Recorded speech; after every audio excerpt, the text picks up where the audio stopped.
విడాకులు కావాలనుకుంటుందో దానన్నిటికీ కూడా ఆ అబ్బాయి ఎందుకు విడాకులు కావాలనుకుంటున్నాడు దానికి ఆన్సర్ ఇస్తూ తను ఎందుకు వద్దనుకుంటుందో కూడా కోర్టు వారికి తెలియచేసినట్టు అయితే ఇరువురి వాదనలు అన్నీ విన్న తర్వాత ఖచ్చితంగా కోర్టు వారికి ఎవరైతే రుజువు చేసుకోగలుగుతారో విడాకులు కావాలని చెప్పి వాళ్ళ భర్తగా రుజువు చేసుకోవాల్సి వస్తుంది.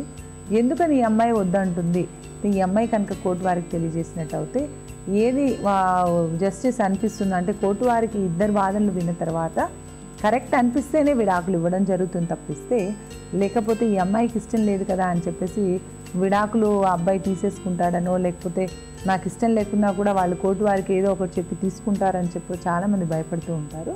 అలా భయపడాల్సినటువంటి అవసరం లేదు. కానీ ముఖ్యంగా వాళ్ళు చేయాల్సింది ఏంటంటే సమ్మన్లు తీసుకున్న తర్వాత కోర్టు నుంచి వారు ఈ విధంగా కోర్టులో కేసు ఉన్నది విడాకుల కేసు మీరు వచ్చి అటెండ్ అవ్వండి అని చెప్పి సమ్మన్స్ తీసుకున్న తర్వాత నోటీసులు వాళ్ళకి అందిన తర్వాత ఖచ్చితంగా వాళ్ళు కోర్టు వారి దగ్గరికి వెళ్ళి వాళ్ళకి ఎందుకని విడాకులు ఇష్టం లేదు అని చెప్పేసి వాళ్ళు అనుకుంటున్నారో అది కనుక వాళ్ళు రిటర్న్లో వేసినట్టు అయితే కోర్టు వారి పరిగణనలోకి తీసుకొని కరెక్ట్ డెసిషన్ ఇచ్చేటువంటి అవకాశం ఉంటుందండి. అంటే ఇప్పుడు వన్స్ విడాకులు వద్దు అని ఈవిడ అనుకుంటున్నారు, కానీ ఆ ఇంట్లోనే అతనితోనే కలిసి ఉండాలి కాబట్టి అతను హింస పెట్టే ఛాన్సెస్ అలాంటివి ఉన్నాయి. పిల్లల్ని కొట్టడం కానీ ఏదైనా పిల్లల మీద కానీ ఈవిడ మీద కానీ ఆయనకి ఇష్టం లేదు కాబట్టి అలాంటి ఛాన్సెస్ ఉన్నాయి. అప్పుడు ఈవిడ తీసుకోవాల్సిన జాగ్రత్తలు అంటే విడాకులు ఒకరికి ఇష్టం ఉండి ఇంకొకరికి ఇష్టం లేనప్పుడు అవతల వ్యక్తి ఏ విధంగా వీరిని తప్పించుకోవాలి లేకపోతే ఏ విధంగా వీళ్ళని దూరం చేసుకోవాలి అన్న ఆలోచనలోనే ఉంటారు. కాబట్టి ఖచ్చితంగా మీరు అన్నట్టుగా ఆ మహిళ వెళ్ళి అక్కడ ఉండేటువంటి అవకాశాలు చాలా తక్కువగా ఉంటాయి, ఆమెను పట్టించుకునేటువంటి అవకాశాలు కూడా చాలా తక్కువగా ఉంటాయి.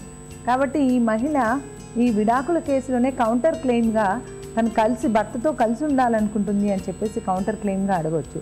అదేవిధంగా తను ఆ ఇంట్లో ఉండనివ్వకుండా భర్త పట్టించుకోకుండా నెగ్లెక్ట్ చేస్తున్నాడు కాబట్టి తను ఆ విడాకుల కేసులోనే మెయింటెనెన్స్ కూడా కోరుకునేటువంటి అవకాశం ఉంటుందండి.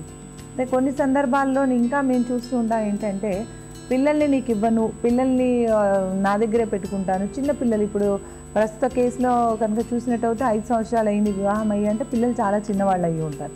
మరి అటువంటి సందర్భాల్లో పిల్లల్ని భర్త దగ్గర పెట్టేసుకొని నువ్వు నాకు విడాకులు ఇస్తేనే నేను పిల్లల్ని నీకు ఇస్తాను లేకపోతే ఇవ్వను అని చెప్పి బెదిరించినటువంటి సందర్భాలు కూడా చూస్తూ ఉంటాం. మరి అటువంటి సందర్భాలు ఏర్పడినా కూడా లేకపోతే ఆ అమ్మాయికి కస్టడీ కావాలి, పిల్లల్ని మెయింటెనెన్స్ కావాలి, ఇలాంటివన్నీ కూడా తను ఆ విడాకుల కేసులోనే అంటే సపరేట్గా మళ్ళీ కోర్టుని అప్రోచ్ అవ్వకుండా ఈ విడాకుల కేసులోనే కౌంటర్ క్లెయిమ్గా తను మెయింటెనెన్స్ కానివ్వండి లేదా భర్తతో కలిసి ఉండాలనుకుంటున్నప్పుడు రెస్టిట్యూషన్ ఆఫ్ కాంజుగల్ రైట్స్ కానివ్వండి ఇటువంటి రిలీఫ్స్ కూడా తను అదే కేసులో కోరుకునేటువంటి అవకాశం ఉంది. కాబట్టి ఖచ్చితంగా ముఖ్యంగా తను చేయాల్సింది ఏంటంటే నోటీసులు అందుకున్న తర్వాత కోర్టుని అటెండ్ కావాలి.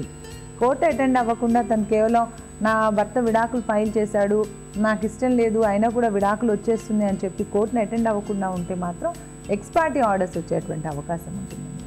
ఎక్స్ పార్టీ ఆర్డర్స్ అంటే ఏంటి?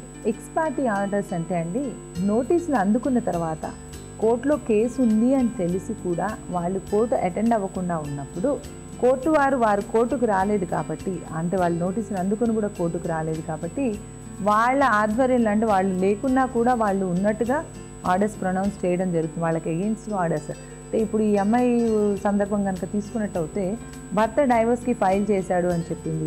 ఆ అమ్మాయి నోటీసులు అందుకున్న తర్వాత కూడా కోర్టుకు కనుక వెళ్లకుండా ఉన్నట్టు అయితే భర్తకు డైవర్స్ ఇచ్చేటువంటి అవకాశం ఉంటుంది. ఎక్స్ పార్టీ ఆర్డర్స్ అంటారు. అంటే ఈమె లేని సందర్భంలో కూడా అంటే ఈమె యాబ్సెన్స్లో కూడా ఆర్డర్స్ ఇచ్చేటువంటి అవకాశం ఉంటుందండి. కాబట్టి ముఖ్యంగా మహిళలు ఎవరైతే ఇటువంటి ప్రాబ్లమ్స్లో ఉంటారో వారు ఏదైనా భర్త కేసు పెట్టాడు అని తెలిసినప్పుడు ఇమీడియట్గా ఆ నోటీసులు అందుకోగానే కోర్టుకు వెళ్ళి వారు ఆ సమాధానం కనుక వేసినట్టు అవుతే కౌంటర్ వేసినట్టు అవుతే ఖచ్చితంగా వాళ్ళకి అగెయిన్స్ట్గా ఆర్డర్స్ వచ్చేటువంటి అవకాశం ఉండదు. మోరోవర్ ఈ ఎక్స్ పార్టీ ఆర్డర్స్ అనేవి కూడా వచ్చే అవకాశం ఉండదండి. ఒకవేళ ఈ ఎక్స్ పార్టీ ఆర్డర్స్ తన దృష్టికి రాకుండా నోటీస్ తన దృష్టికి రాకుండా జరిగినా ఆర్ తను వెళ్ళలేకపోయినా కోర్టుకి అప్పుడు ఏం చేయాలి? అంటే ఈ ఎక్స్ పార్టీ ఆర్డర్స్ వచ్చినంత మాత్రాన ఎండ్ అని మనం అనుకోలేమండి.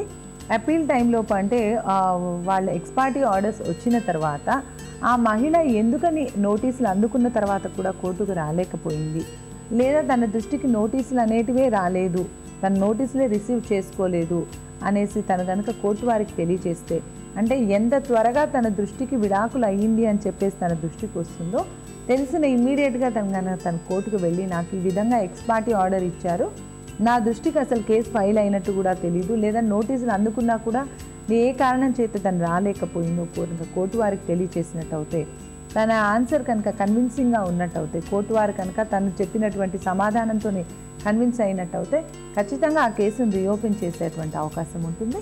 ఆ కేసును రీఓపెన్ చేస్తే మళ్ళీ కంటెస్ట్ అవుతారు కాబట్టి ఇద్దరు కూడా కంటెస్ట్ చేస్తే ఇరువురి వాదనలు విన్న తర్వాత, ఇద్దరు సాక్ష్యాలు కూడా చూసిన తర్వాత విడాకులు ఇవ్వాలా వద్దా అనేది కోర్టు వారు నిర్ణయించడం జరుగుతుంది.